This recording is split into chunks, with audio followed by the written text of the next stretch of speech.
So now we're going to test the compliance of an pool fence. So, firstly, the pool fence has to be at least 1200 plus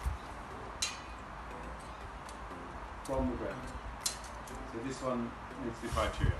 Secondly, the distance between the bottom of the pool barrier and the ground has to be 100 millimeters or less.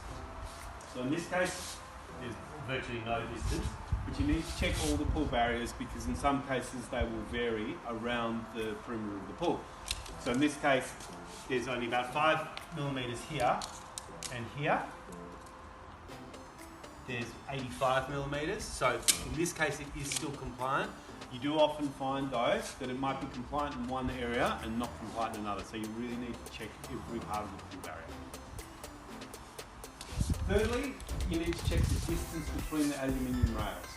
So they need to be less than 100 millimeters. So you just measure from the inside of one to the inside of another. It's 75 millimeters, so this passes. The next test is around the distance between the horizontal 100 millimeters. So if you measure from the top of the bottom rail to the bottom of to the underside of the top rail, so in this case it's 1150, so that's definitely compliant.